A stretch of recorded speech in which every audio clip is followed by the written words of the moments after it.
우리 오늘 보실 말씀 로마서 1장 1절에서 7절 말씀입니다. 로마서 1장 1절에서 7절 말씀입니다.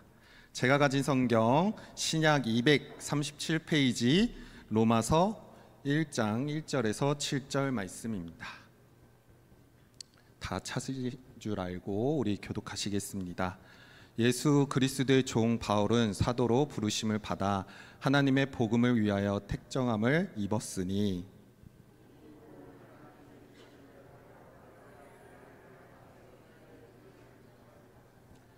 그의 아들에 관하여 말하면 육신으로는 다윗의 혈통에서 나셨고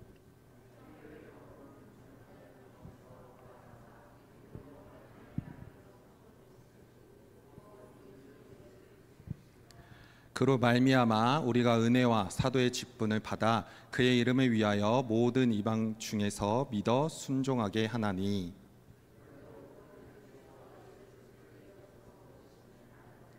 다 같이 읽겠습니다. 로마에서 하나님의 사랑하심을 받고 성도로 부르심을 받은 모든 자에게 하나님의 우리 아버지와 주 예수 그리스도부터 은혜와 평강이 있기를 원하노라. 아멘. 제가 짧게 기도하고 말씀 전하겠습니다. 사랑의 주님, 오늘도 이 자리에 모인 우리들을 기억하여 주시옵소서. 우리가 잘되기 위해서가 아니라 주님의 영광을 위해서 이 자리에 모였음을 기억하게 하시고 주님의 부르심이 무엇인지 또 우리의 삶 가운데 그 부르심대로 살아가는 우리 모두가 되게 하여 주시옵소서. 오늘 말씀을 전하는 이 연약한 자가 전할 때 나의 힘으로 하는 것이 아니라 하나님의 능력으로 하게 하여 주시옵시고 또 말씀을 듣는 성도님들 가운데 온전히 그 말씀대로 살아가는 우리 모두가 되게 하여 주시옵소서. 사랑이 많으신 예수님의 이름으로 기도드립니다. 아멘.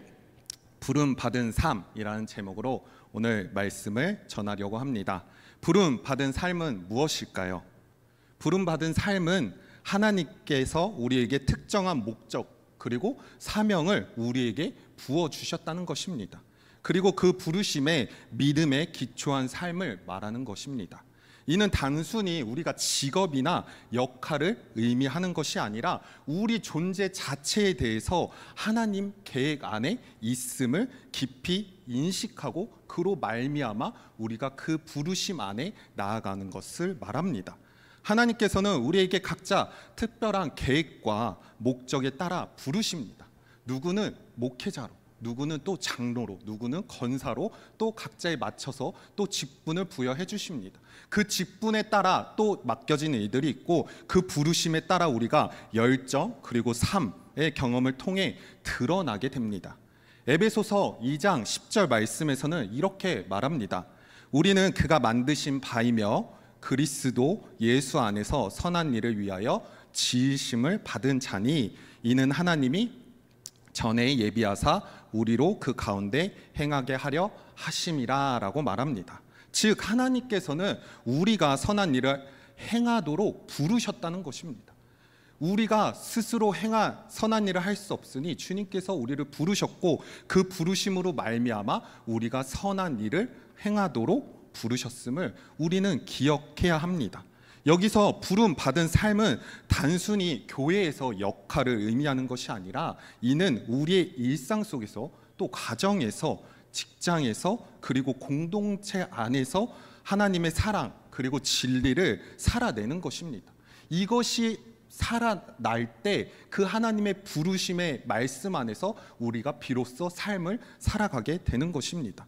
다시 말해 우리가 어디에 있든지 꼭 교회에서만이 아니라 내가 있는 가정 또 직장 공동체 모든 곳곳에서 무엇을 하든지 하나님의 영광을 위해서 살아가야 된다는 것입니다. 그것을 기억할 때 우리가 비로소 변화되는 삶을 살아가는 것입니다. 이 변화되는 삶이 무엇이냐? 그리스도인과 비그리스도인의 모습이라는 것입니다. 우리가 하나님의 진정 그 부르심을 받아 살아갈 때 우리의 삶은 변화됩니다. 그 변화되는 삶에서 내가 잘되기 위해서가 아니라 하나님의 영광으로 살아갈 때 그 자체가 나의 삶 속에서 변화가 일어나는 것입니다. 내가 잘해서가 아니라 하나님의 그 부르심, 그 하나님의 따랐을 때 자연스럽게 변화되는 것을 볼 수 있습니다. 또 부름 받은 삶에 또한 순종과 헌신하는 삶이 필요합니다.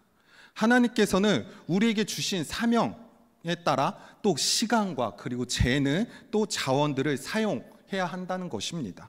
로마서 12장 1절 말씀을 보면 이렇게 얘기합니다. 그러므로 형제들아 내가 하나님의 모든 자비하심으로 너희를 권하노니 너희 몸을 하나님이 기뻐하시는 거룩한 산 제물로 드리라. 이는 너희가 영적 예배니라 라고 말하고 있습니다. 즉 우리의 삶을 하나님 앞에 드려야 된다는 것입니다. 전체를 드려야지 비로소 하나님 앞에 너희가 영적 예배를 드리니라 라고 말하는 것처럼 우리의 삶을 진정으로 드렸을 때 그 부름 받은 삶을 살아가게 되는 것입니다. 하나님께 드리는 것이 아깝고 내 시간에 내가 하고 싶은 거 또 내 재능 하나님이 주신 달란트임의 분명함을 깨닫지 못하고 그 재능을 다른 곳에 허비하며 내가 주어진 그 재물을 나를 위해서만 사용한다면 결국 그 하나님의 부르신 삶에 합당하지 못함을 보여줍니다. 분명 오늘 방금 읽은 말씀에서는 우리가 너희가 영적 예배를 드리기 위해서는 하나님 앞에 거룩한 산 제물을 드리라고 얘기합니다. 이것이 없으면 우리가 그 부르심에 합당하게 살고 있는지 아닌지를 분별할 수 있는 것입니다. 내가 드릴 수 있는 것이 꼭 물질 또 시간 이런 것뿐만 아니라 많은 것들이 있습니다. 그것이 무엇인지를 발견하고 살아갈 때 하나님의 부르심, 그 예수 그리스도의 부르심이 무엇인지를 진정으로 깨닫고 살아갈 수 있게 되는 것입니다. 이제 오늘 본문 로마서로 넘어와서 이 부름받은 삶에 대해서 조금 더 자세히 설명하려고 합니다. 그러기 전에 먼저 우리가 로마서에 대해서 짧게 제가 설명하려고 합니다. 로마서는 16장밖에 되지 않습니다. 정말 짧은 책입니다. 신구약 합쳐서 때로는 사랑받는 책이 아닌가 생각이 듭니다.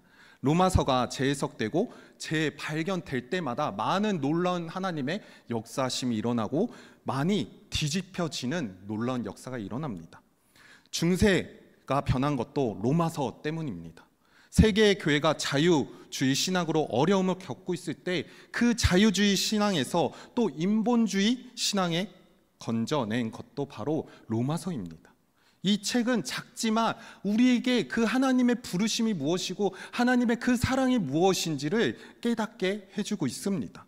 로마서를 쓴 이유는 로마서를 읽어보면 크게 세 가지 동기로 나눠서 볼 수 있습니다. 첫 번째 동기는 구원의 동기입니다. 그래서 로마서를 읽으면 우리의 구원의 신앙에 또 일대 혁신이 일어나는 모습들이 드러납니다. 우리는 우리 자신이 예수 그리스도를 누구보다 잘 믿어왔다고 생각합니다. 지금도 우리는 잘 믿고 있습니다. 근데 이게 내 믿음인지 하나님이 주시는 믿음인지를 구분해야 된다는 것입니다. 그러나 로마서를 우리가 다시 읽어보면서 진정한 믿음이 무엇이고 우리가 그 부름 받은 삶이 무엇인지를 깨닫게 된다는 것을 발견해야 합니다. 로마서를 읽으면서 우리의 신앙의 허점들이 발견된다는 것입니다. 우리의 신앙이 가장된 부분, 또 내가 신앙생활하면서 왜곡하는 부분들, 또 평준된 부분들이 전부 드러나고 있습니다. 그렇게 되지 않기 위해서 로마서에서 말하는 것은 이 로마서를 읽으면서 얘기하고 있는 것은 무엇이냐? 헬라인이나 야만인이나 지혜 있는 자나 어리석은 자에게 구원을 주신다는 것입니다. 내가 잘나서 내가 너무나도 뛰어나서 구원을 받는다는 것이 아니라 지금 하나님은 헬라인이나 야만인 또 지혜 있는 자나 어리석은 자에게도 공평하게 구원을 주신다고 말합니다. 이 구원을 받은 자로서 우리가 합당하게 그 구원받은 삶을 살아가야 된다고 로마서는 얘기해 줍니다. 바울은 또 선교적인 동기로 로마서를 작성했습니다. 지금까지 우리는 구원이 이방인들 세계로 주 무대로 하여 이루어져 왔다고 생각했습니다.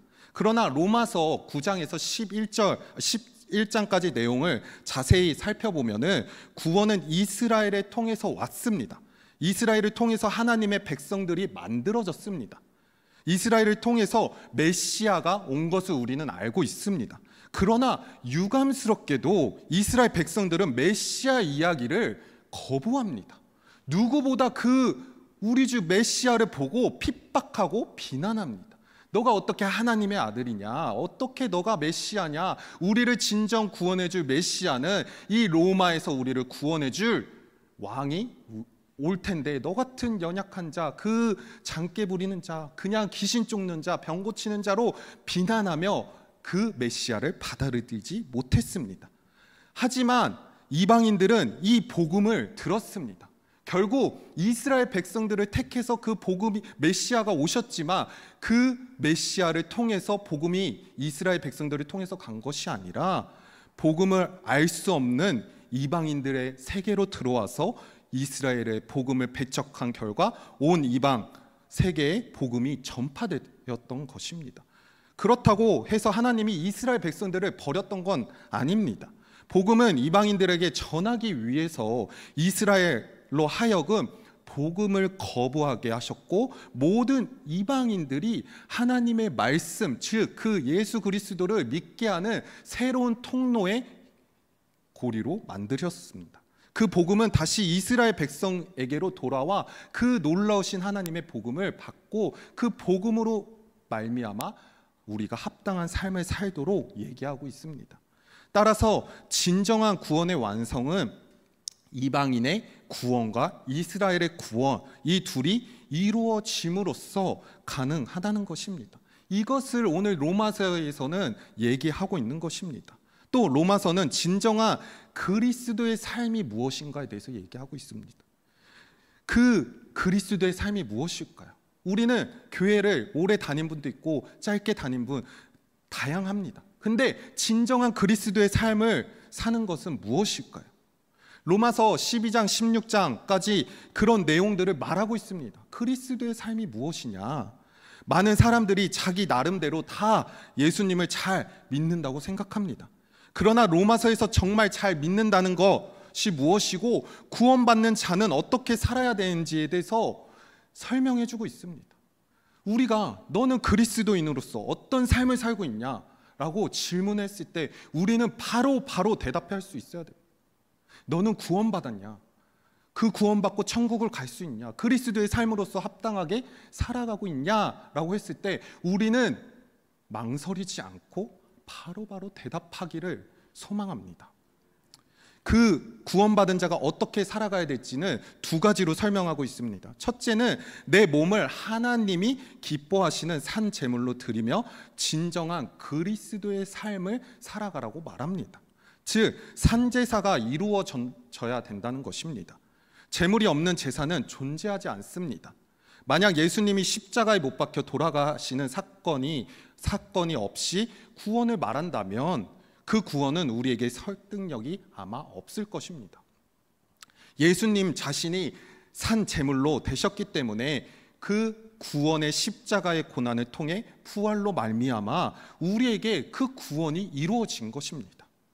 이것이 우리에게 육체적인 헌신 없이 진정한 그리스도의 삶은 존재할 수 없음을 보여주고 있는 것입니다. 그리스도의 삶이란 안타깝게도 너무나도 고난길입니다. 좁고 작은 문입니다. 이것을 인지하고 우리가 나아가야 되지, 그리스도를 믿으며 기도하면 당연히 하나님 아버지께서 우리의 길을 인도해 주십니다. 그리고 축복해 주십니다. 이건 맞지만 우리가 그리스도의 삶이란 생각했을 때 예수 그리스도를 바라보면 어떠합니까? 공생의 기간 많은 핍박과 고난이 있었습니다. 이것이 진정한 우리의 그리스도의 삶이라는 것입니다. 결국 예수 그리스도는 끝에 십자가에 못 박혀 죽으셨습니다. 여기서 죽음으로 끝나면 아마 우리도 다 죽음으로 끝나고 너무 우리는 불쌍할 것입니다. 하지만 그리스도의 삶, 그 삶 안에 부활이 있음을 알기 때문에 그리스도의 삶이란 너무나도 영광스럽고 은혜스러운 거라는 겁니다. 이것을 믿을 때 우리가 진정한 그리스도의 삶을 살 수 있게 되는 것입니다. 또 하나 그리스도의 삶은 하나님의 선하시고 기뻐하시고 온전하신 뜻이 무엇인지를 깨닫고 살아가는 것입니다. 로마서는 이 엄청난 두 가지 사실을 제시하고 있습니다. 그리스도의 삶을 살아갈 때 예수 그리스도의 모습과 그 하나님의 선하시고 기뻐하시고 온전하신 뜻이 무엇인지를 깨닫게 살아가는 거라고 말합니다. 우리가 열심히 해서 그분을 기뻐하게 하고 뭐 열심히 해서 뭔가 이루었다 이거 아니라 그분을 기뻐하시고 온전한 뜻을 깨닫게 하는 삶이라고 말합니다. 행위로서 이루어지는 것이 아니라 그분을 알아가는 자체가 그리스도의 삶이라는 것입니다. 그 부르심의 삶을 우리가 합당하게 살아가야 된다고 로마서는 이 두 가지를 제시하고 있는 것입니다. 로마서를 공부하기 전에는 우리가 로마서 말씀을 듣기 전에는 알아야 할 중요한 사실이 있습니다. 그것은 바로 사도행전의 심정을 가지고 로마서를 읽는다면 다른 모습들이 보일 수 있습니다. 로마서만 따로 떼어 신학적으로 공부하면 로마서밖에 보이지 않습니다. 로마서 말씀만 들으면 이 핵심적인 부분, 로마서의 깊은 뜻은 알 수 있지만 넓게 바라본다면 다른 뜻을 바라볼 수 있습니다. 로마서는 사도행전에서 태어난 것이기 때문에 사도행전을 알고 로마서를 보면 더 깊은 뜻을 알 수 있습니다. 왜냐하면 사도 바울이 1차, 2차 전도 여행을 마치고 3차 전도 여행이 끝날 무렵 고린도에 갔습니다. 고린도에 머문 기간이 대략 3개월 정도, 그 기간 동안 로마서를 썼습니다. 그때 사도 바울의 몸과 마음의 생각은 온통 선교에 가득 차 있었습니다. 그런 사도행정적인 간절한 심정으로 로마인들에게 또 로마에 있는 그리스도인들에게 편지를 썼습니다. 따라서 사도 바울은 그 영적 능력과 심정을 갖지 않고서는 로마서를 올바르게 알 수 없다고 말하는 것입니다. 그 사도 바울이 1차 전도여행 그리고 3차 가기 전에 이 로마서 편지를 쓰면서 이 마음이 어떻겠었습니까? 로마는 힘들었습니다. 누구보다 핍박받는 상황이었고 그리스도의 부르심을 누구보다 헌신적으로 살아가려고 했던 사람들입니다. 하지만 그 부르심에 합당한 삶을 살아가기 위해 어떠한 고난과 역경 속에서도 너희가 어떻게 살아가야 될지, 또 하나님을 어떻게 믿어야 될지를 얘기했던 것입니다. 바울은 이 합당한 삶을 살아가기 위해 2가지로 얘기했으며 또 3가지의 정체성을 소개하고 있습니다. 이 소개를 통해 우리도 이 3가지의 사실을 배우며 나아가기를 소망합니다. 로마서 1장 1절 말씀을 우리 다 같이 한번 읽겠습니다. 예수 그리스도의 종 바울은 사도로 부르심을 받아 하나님의 복을 위하여 택정함을 입었으니 라고 말합니다. 아멘. 여기서 첫 번째는 예수 그리스도의 종이라고 소개하고 있습니다. 자기 자신을 지금 그리스도의 종이라고 서슴없이 말하고 있는 모습을 보여줍니다. 여러분들이 만약에 나는 누구인가, 나는 무엇인가 라고 질문했을 때 나는 종입니다 라고 얘기할 수 있겠습니까? 나는 대부분 어떤 사람이고 내가 이런 일을 하고 나는 이러한 사람입니다 라고 대답을 할 겁니다. 하지만 지금 사도 바울은 나는 그리스도의 종이라고 얘기합니다. 세상에는 수많은 책들이 있습니다. 나는 누구인가? 나는 어떤 존재인가? 나는 어떻게 앞으로 살아갈 것인가? 무엇을 깨달아야 되는가? 수많은 책들이 있습니다. 하지만 그 책들은 질문은 하고 답은 있지만 그 답은 우리에게 너무나도 와닿지 않는 말들이 너무 많습니다. 처음에는 그 말들이 뭔가 좋고 뭔가 와닿는 것 같지만 현실을 살아보면 나는 누구인가에 대해서 흔들릴 수밖에 없습니다. 인간은 자기를 만드신 분을 만나기 전까지는 자기 자신의 존재를 이해할 수 없습니다. 그렇기 때문에 많은 책들이 나는 누구인가, 너는 어떻게 살아인가, 그 책들이 많지만 진정 내가 누구인지를 깨닫지 못하는 것입니다. 왜냐? 하나님을 제대로 알지 못하고 그 예수 그리스도를 제대로 만나지 못했기 때문에 내 존재 자체가 흔들릴 수밖에 없습니다.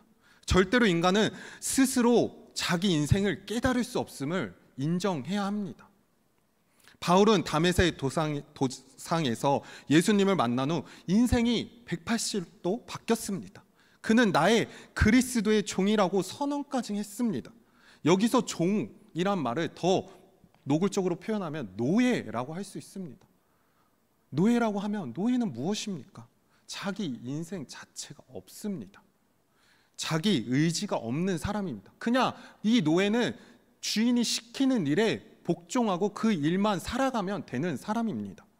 자기 주장이 없는 어떻게 보면 인간의 모든 권리를 빼앗아 버린 그런 사람을 노예라고 합니다. 사람들은 노예가 되는 것을 싫어합니다. 저도 마찬가지입니다. 근데 지금 바울은 자기가 그리스도의 종이라고 하면서 나는 노예다, 하나님의 노예라고 고백하는 모습을 보여줍니다. 하나님도 노예된 이스라엘 백성들의 애굽에서 건지셨으며 또 바벨론에서의 70년 동안 종으로 포로 생활을 하던 이들을 구원해 주셨습니다. 또한 하나님은 사람들을 마귀의 종로로 타는 것을 보시고 예수 그리스도를 보내 십자가에 달려 죽게 하셨습니다. 죽게 하심으로써 마귀로부터 인간을 끄집어내 하나님의 자녀로 종살이를 종식시키셨습니다. 바울은 갈라디아서 5장 1절 말씀을 보면 이렇게 말합니다.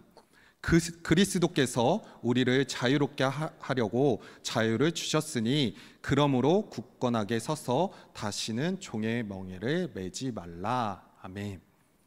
이 말씀을 보면 바울은 스스로 그리스도의 종이라고 얘기했었습니다. 말한 것이 이것은 엄청난 선언이며 충격적인 자기 이해입니다. 이해할 수 없다는 것입니다. 누가 나는 종이다, 나는 이 사람의 종이다 라는 얘기를 들으면 어떻습니까? 이해할 수 없습니다.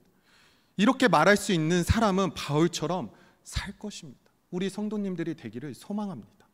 부끄러운 것이 아니라 이 바울처럼 나는 하나님의 종입니다, 노예입니다, 이것은 그 부르심에 합당한 삶을 살겠다고 고백하는 것입니다. 이러한 고백이 저와 여러분들의 있기를 소망합니다. 그러나 아무리 큰 은혜를 입어도 은혜를 갖겠다고 말하지 종이 되겠다고 말하는 사람들은 드뭅니다. 그러므로 이 바울의 고백은 너무나도 귀한 고백이며 우리의 삶 가운데도 이러한 고백이 있으면 너무나도 하나님께서 기뻐하시고 우리를 이끌어 가실 것입니다. 종에게는 두 가지가 필요합니다. 첫 번째, 자기의 주장이 없어야 됩니다. 둘째는 주인의 주인됨을 인정해야 됩니다. 나의 주장이 사라지고 나의 하나님이 나의 주인임을 고백함으로써 그 하나님 앞에 종됨으로써 인정을 해야 하는 것입니다. 이 두 가지가 사실 쉽지 않습니다. 이 두 가지를 내려놓는 것이 너무나도 어렵다고 말합니다. 그가 수많은 고난, 사도 바울이 수많은 고난 가운데 겪은 여러 가지가 무엇입니까? 자기의 내려놓지 못함, 또 자기 스스로 그 예수 그리스도 하나님을 주인됨을 인정하지 않았기 때문에 계속 핍박하고 나아갔던 것입니다. 하지만 예수 그리스도를 진정으로 만나고 나서야 내가 하나님의 종, 죄인 중에 죄인이라며 고백할 수 있게 나갔던 것은 그 자기 자신을 내려놓고 종임을 기억하며 또 하나님이 우리의 주인이심을 고백함으로 나아갔기 때문에 그 부르심에 합당한 삶을 살아갈 수 있었던 것입니다. 이러한 삶이 우리에게도 있기를 소망합니다. 두 번째는 나는 하나님으로부터 사도로 부름을 받았다는 것입니다. 내가 종이다라는 것은 자기 결정하는 것이지만 자기가 결정할 수 있습니다. 내가 하나님의 종이다 말하고 고백할 수 있습니다. 내가 사도라는 것은 하나님으로부터 초청을 받은 것입니다. 오늘 이 자리에 있는 것도 하나님으로부터 여러분들이 초청을 받은 겁니다. 내가 이 시간에 시간이 돼서 내가 말씀을 듣기 위해서 온 것 같지만 하나님께서는 여러분들을 초청하신 것입니다. 자기를 이해할 때 이 두 가지를 명확히 기억해야 합니다. 나는 누구인가? 라는 질문과 하나님은 나를 어떻게 생각하느냐입니다. 이 대답이 있어야 하는 것입니다. 12제자만이 사도가 아니라는 것입니다. 바울 자신도 사도라는 확신과 권위를 가지고 땅끝까지 갔던 것입니다. 우리도 이러한 명령을 받았습니다. 하나님을 믿는 모든 백성은 사도성이 있습니다. 말씀을 전하는 자만 그 사도성을 띠는 것이 아니라 하나님의 말씀을 들은 자, 모든 자들이 그 사도성을 띠는 것입니다. 그것이 부름받은 삶이라는 것입니다. 그 부름받은 삶으로써 우리가 사도성을 띠고 바울을 사도로 불러주신 것처럼 하나님은 우리를 그리스도로 불러주셨고 전도자로서 불러주셨습니다. 내 마음대로 살아가라는 것이 아닙니다. 하나님은 내 마음대로 살아가는 것이 아니라 내 부르심에 따라 살아가라고 얘기하고 있는 것입니다. 세 번째로는 자기 이해와 부르심의 목적이 있습니다. 그것은 하나님의 복음을 위하여 살아가는 것입니다. 로마서 1장 14절에서 15절 말씀을 보면 이렇게 얘기합니다. 같이 읽겠습니다. 헬라인이나 야만인이나 지혜 있는 자나 어리석은 자에게 다 내가 빚진 자라. 복음을 전하기를 원하노라. 아멘. 지금 로마서 1장의 이 말씀 때문에 사도의 부르심을 받은 것이라는 것을 명확하게 드러냅니다. 지금 복음을 전하기를 원하노라 라고 말씀합니다. 그리고 16절 말씀을 보면 이렇게 얘기합니다. 내가 복음을 부끄러워하지 아니하노니 이 복음은 모든 믿는 자에게 구원을 주시는 하나님의 능력이 됨이라. 먼저는 유대인에게요 그리고 헬라인에게로다 라고 말합니다. 여기서 나오는 복음은 무엇일까요? 바로 구원을 주시는 하나님의 능력입니다. 또 로마서 1장 17절 말씀을 보면 이렇게 얘기합니다. 복음에는 하나님의 의가 나타나서. 아멘. 복음에는 하나님의 의가 나타난다고 말하고 있습니다. 이것이 바로 복음이라고 말합니다. 바울은 하나님의 복음을 위하여 하나님께서 특별히 선택받았다고 이야기하고 있습니다. 오늘 이 자리에 오신 여러분들이 하나님의 특별한 선택을 받은 자가 되기를 소망합니다. 그리스도를 만난 후 바울은 그 전공, 지식, 미래, 인격 그리고 그가 하고 싶었던 모든 것을 복음이라는 한마디에 차곡차곡 담아서 복음이라는 의미로 함축시켰습니다. 이 복음은 무엇일까요? 바로 예수 그리스도입니다. 이분은 우리를 위하여 세상에 오셨습니다. 그리고 십자가를 지셨습니다. 이분은 우리를 위하여 무덤에서 부활하셨고 우리를 위하여 성령을 부어주셨습니다. 사도 바울은 자기 세 가지 정체성을 예수 그리스도의 종, 그리고 하나님으로부터 부름받은 자, 하나님의 복음을 위해 사는 사람으로 소개합니다. 우리는 자신을 어떻게 정의하고 있습니까? 나를 어떤 그리스도인으로서 부름받은 삶을 살아가고 있습니까? 아직도 내가 내 뜻대로 살아가고 있는지, 아니면 하나님의 말씀에 합당한 자로 살아가고 있는지, 하나님의 말씀을 들으면서도 아직도 하나님의 말씀대로 살지 않고 나의 정체성으로 내 뜻대로 살아가고 있는지를 분명히 구분해야 된다는 것입니다. 하나님을 믿었다고 해서, 예수 그리스도를 따랐다고 해서 다 되는 것이 아닙니다. 분명히 사도 바울은 예수 그리스도의 종으로서 내가 어떻게 살아가야 될지를 분명히 제시하고 있습니다. 그리고 내가 어떻게 살아가야 될지를 얘기하면서 하나님으로부터 부름받은 자로서 또 내가 어떻게 행동하며 나아갈지를 얘기하고 있습니다. 과연 내가 어떤 행동으로 나아가고 있습니까? 나는 진정 하나님의 부르심으로 삶을 살아가면서 그 합당한 자로 살아가고 있습니까? 아니면 내 뜻대로 아직도 행동하고 있습니까? 내 뜻대로 행동하고 있다면 하나님 앞에 모든 것을 맡기고 나아가는 저와 여러분들이 되게 소망합니다. 또 하나님의 복음을 위해 사는 사람이라고 고백합니다. 나는 하나님을 믿고 그 믿음으로 끝나고 있는지, 아니면 그 믿음으로 말미암아 하나님의 복음을 전하는 삶을 살아가고 있는지를 고민해야 된다는 것입니다. 그냥 단순히 믿고 내가 구원받았으니까 이 하나님의 말씀은 여기서 끝이야 라고 생각하는 것이 아니라, 이 복음, 나에게 주신 말씀이 여기서 끝나는 것이 아니라 나를 통해서 또 다른 복음이 전해질 수 있도록 우리는 날마다 살아가야 된다는 것입니다. 이것이 하나님의 부르심을 받은 삶이라는 것입니다. 사도 바울은 예수 그리스도의 종이 되고 사도의 부르심을 받고 복음을 위해서 선택된 이유는 오직 한 가지였습니다. 바로 그 하나님의 복음 때문이었습니다. 그렇다면 이 소중한 하나님의 복음은 무엇일까요? 이 하나님의 복음은 하나님께 속한 복음이라고 말할 수 있습니다. 하나님으로부터 온 복음이라고 한 뜻이라고도 얘기할 수 있습니다. 즉 하나님께서 우리에게 주신 것, 즉 하나님으로부터 온 복음입니다. 복음은 헬라어로 유앙겔리온이라고 얘기합니다. 한국어로 번역하면 좋은 소식, 기쁜 소식이라고 얘기할 수 있습니다. 매일 우리가 이 복음의 말씀을 듣습니다. 이 복음의 말씀을 들을 때마다 우리가 느껴야 되는 감정들이 무엇이 있을까요?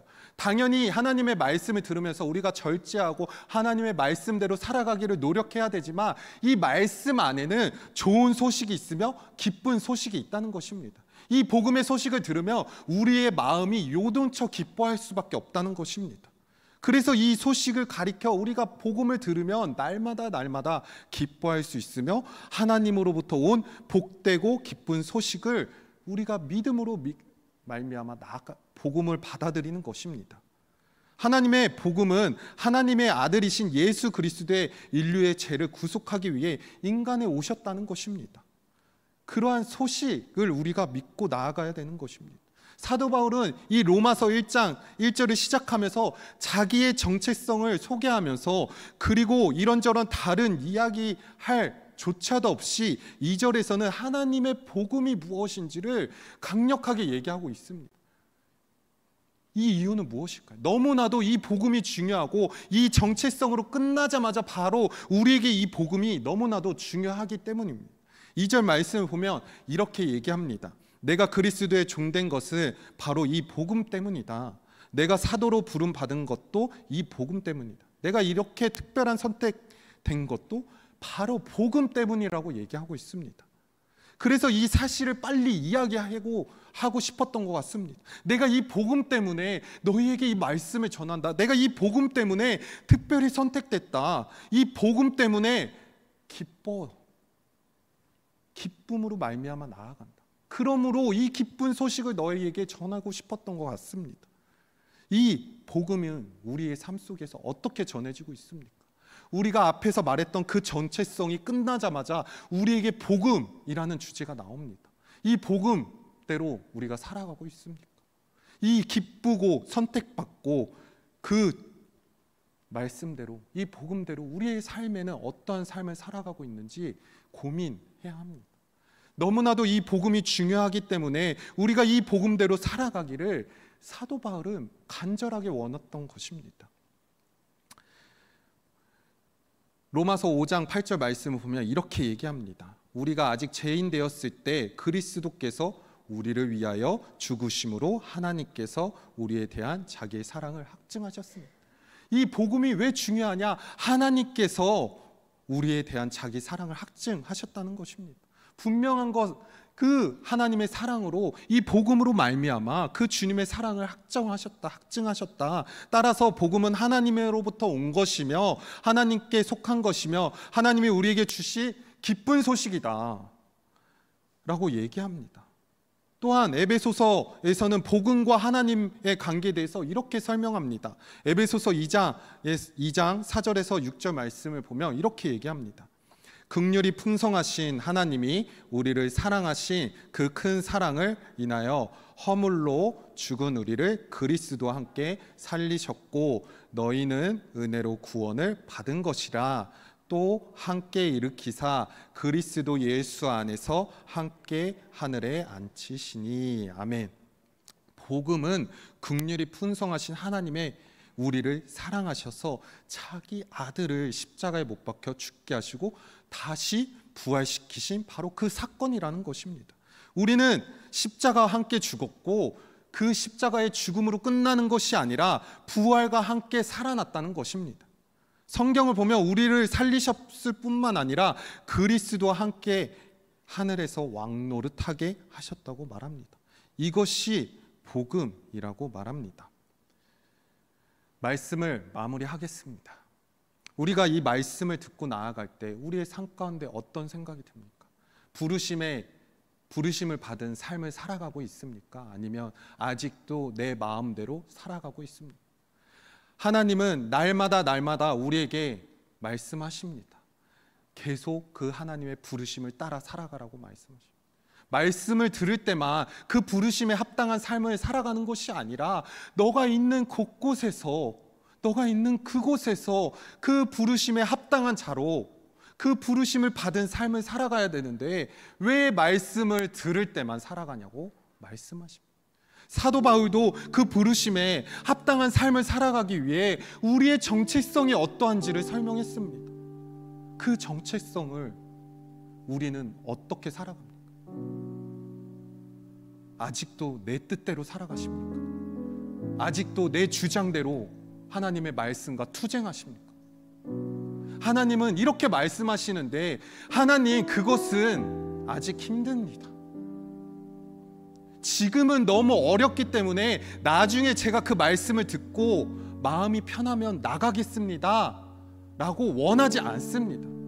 하나님은 말씀을 듣고 바로 순종하기 원하고, 사도 바울이 다메섹에서 그 하나님의 음성을 듣고 변했던 것처럼 하나님의 말씀을 들었을 때 즉각적으로 변화돼요. 주님, 저는 아무것도 아니었습니다. 주님 없이 살 수 없었습니다. 주님, 나는 주님 없이 살 수 없습니다. 그 부르심에 합당한 삶을 살아가기 원합니다 라는 고백을 원하고 있습니다.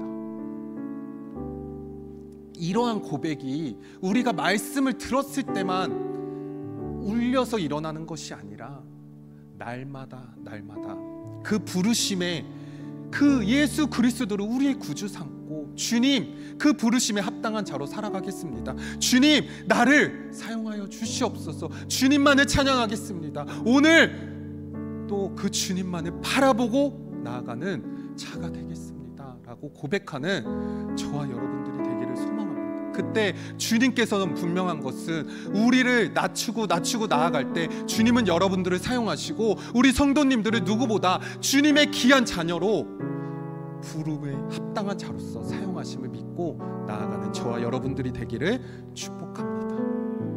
우리 다 같이 그 주님을 믿고 나아갈 때 그 주님만을 나의 구주로 삼고 나가겠습니다. 그 주님을 우리의 찬송으로 고백하겠습니다 하는 마음으로 우리 다 같이 찬송 드리겠습니다.